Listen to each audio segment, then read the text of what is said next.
ಅವರೇ ಈ ಸುದ್ದಿಯನ್ನ ಗಮನಿಸಿ. ಖಾಲಿ ಸೈಟಲ್ಲೇನಾದರೂ ಕಸ ಇದ್ರೆ ಜಿಬಿಎ ನಿಮಗೆ ಹಾಕತ್ತೆ ದಂಡ. ಕ್ಲೀನ್ ಮಾಡದಿದ್ರೆ ದಂಡ ಎಷ್ಟು ಗೊತ್ತಾ? 25,000ದಿಂದ 1,00,000ವರೆಗೂ ನೀವು ದಂಡವನ್ನ ಕಟ್ಟಬೇಕಾಗತ್ತೆ. ಹುಷಾರ್. ಖಾಲಿ ನಿವೇಶನಗಳ ಮಾಲೀಕರಿಗೆ ಆಗಸ್ಟ್ 15 ಡೆಡ್ಲೈನ್ ಅನ್ನ ನೀಡಲಾಗಿದೆ. ಆಗಸ್ಟ್ 15ರ ಒಳಗೆ ತಪ್ಪದೆ ನಿಮ್ಮ ಸೈಟ್ಗಳನ್ನು ಸ್ವಚ್ಛಗೊಳಿಸಬೇಕು ಅಂತ ಹೇಳಿ ಜಿಬಿಎ ಮುಖ್ಯ ಆಯುಕ್ತ ಎಂ ಮಹೇಶ್ವರ ರಾವ್ ಸೂಚನೆಯನ್ನ ಕೊಟ್ಟಿದ್ದಾರೆ. ಈಗಾಗಲೇ ಎಲ್ಲಾ ಕಡೆ ಅನೇಕ ಕಡೆಗಳಲ್ಲಿ ಕಸವನ್ನ ತೆಗೆಯುವಂತಹ ಕೆಲಸ ಆಗ್ತಾ ಇದೆ. ಕಸ ಮುಕ್ತ ಬೆಂಗಳೂರು ಮಾಡಬೇಕು ಅನ್ನುವ ಪಣ ತೊಟ್ಟಿದ್ದಾರೆ. ಇಂತಹ ಸಂದರ್ಭದಲ್ಲಿ ಇದೀಗ ಖಾಲಿ ಸೈಟ್ಗಳಲ್ಲಿ ಕಸವನ್ನ ಹಾಕುವಂಥದ್ದು ಅಥವಾ ಆ ಖಾಲಿ ಸೈಟ್ಗಳಲ್ಲಿ ಕಸ ಇರೋದು ಹಾಗೆ ಏನಾದರೂ ಇದ್ರೆ ಇನ್ನು ಮುಂದೆ ದಂಡವನ್ನ ವಿಧಿಸ್ತಾರೆ. ದಂಡವನ್ನ ಕಟ್ಟೋದಕ್ಕೆ ರೆಡಿ ಆಗಿರ್ಬೇಕಷ್ಟೇ. 25,000ದಿಂದ 1,00,000ವರೆಗೂ ದಂಡ ಬೀಳುವಂತಹ ಚಾನ್ಸಸ್ ಇದೆ ಅಲ್ಲಿನ ಆ ಖಾಲಿ ಸೈಟ್ಗಳು ಕ್ಲೀನ್ ಇರೋದಿದ್ರೆ. ಖಾಲಿ ನಿವೇಶನಗಳ ಮಾಲೀಕರಿಗೆ ಇದೀಗ August 15 dead line.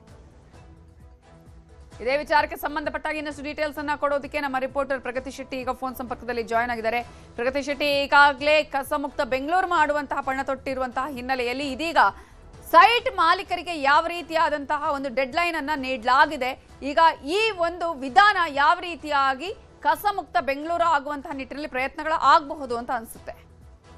Navita Jain, ಕಳೆದ ಕೆಲವು ದಿನಗಳ ಹಿಂದಷ್ಟೇ ಕೃಷ್ಣ ಬೈರೇಗೌಡ ಅವರು ಬೆಂಗಳೂರು ಅಭಿವೃದ್ಧಿ ಖಾತೆ ಸಚಿವರು ಬೆಂಗಳೂರಿನಲ್ಲಿ ಆಗಸ್ಟ್ ಇಂದ ಕಸಮುಕ್ತ ಬೆಂಗಳೂರು ಮಾಡ್ತೀವಿ, ಅಂದ್ರೆ ಸ್ವಾತಂತ್ರ್ಯ ನಮ್ಗೆ ಕಸದಿಂದ ಸಿಗಬೇಕು ಅನ್ನುವಂತಹ ಉದ್ದೇಶದಿಂದ ಈ ಒಂದು ಅಭಿಯಾನವನ್ನ ಆರಂಭ ಮಾಡ್ತೀನಿ ಅಂತ ಹೇಳಿದ್ರು.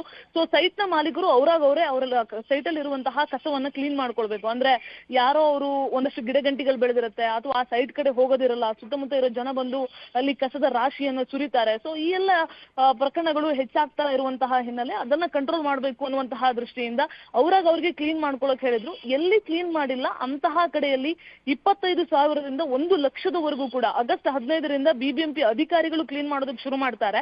ಆಗ ಒಂದ್ ವೇಳೆ ಏನಾದ್ರೂ ಕ್ಲೀನ್ ಆಗದೆ ಇರೋದು ಬೆಳಕಿಗೆ ಬಂದ್ರೆ 25,000ದಿಂದ 1,00,000ವರೆಗೂ ಕೂಡ ಇವರಿಗೆ ಫೈನ್ ಹಾಕೋದಕ್ಕೆ ಅನುಮತಿ ಮತ್ತೆ ಅವಕಾಶ ಇರುತ್ತೆ ಅಂತ ಮತ್ತೊಮ್ಮೆ ಈಗ ಎಚ್ಚರಿಕೆಯನ್ನ ಕೊಟ್ಟಿರುವಂತದ್ದು ನವಿತಾ ಜೈನ್. ಸೊ ಕಸಮುಕ್ತ ಬೆಂಗಳೂರು ಮಾಡೋದಕ್ಕೆ ಇದೊಂದು ಒಳ್ಳೆ ಇನಿಷಿಯೇಟಿವ್ ಆಗುವಂತಹ ಸಾಧ್ಯತೆ ಇರುವಂತದ್ದು ನವಿತಾ ಜೈನ್. ಈಗ ಕೆಲವು ಕಡೆಗಳಲ್ಲಿ ಅಂದ್ರೆ ಆ ಒಂದು ಮಾಲೀಕರ ಸೈಟ್ಗಳಲ್ಲಿ ಇರೋದಿಲ್ಲ, ಅಂತಹ ಸಂದರ್ಭದಲ್ಲಿ ಕೂಡ ಏನಾದ್ರೂ ಸೂಚನೆಯನ್ನ ಅವರಿಗೆ ಅಥವಾ ನೋಟಿಸ್ ಅನ್ನ ಏನಾದ್ರೂ ನೀಡಲಾಗತ್ತಾ? ಹೇಗೆ?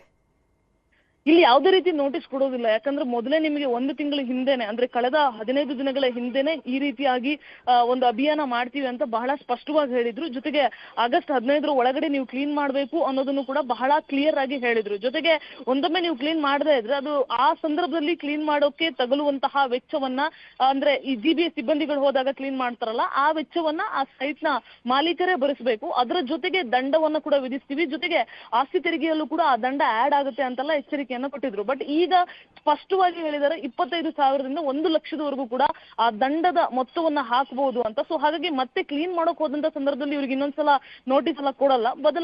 ಬದಲಿಗೆ ಮೊದಲೇ ಈ ಹಿಂದೆನೆ ಎಲ್ಲ ಬಹಳ ಕ್ಲಿಯರ್ ಆಗಿ ಹೇಳೋದ್ರಿಂದ ಆಗಸ್ಟ್ 15ರ ಒಳಗಡೆನೆ ಎಲ್ಲ ಕಸ ಕಡ್ಡಿಗಳನ್ನ ಗಿಡ ಗಂಟಿಗಳನ್ನ ಎಲ್ಲವನ್ನು ಕೂಡ ಅವರ ಸೈಟ್ ನ ಅವರೇ ಕ್ಲೀನ್ ಮಾಡ್ಕೋಬೇಕು. Navita Jain. Okay, thank you Pragati Shetty ಡೀಟೇಲ್ಸ್ಗೆ.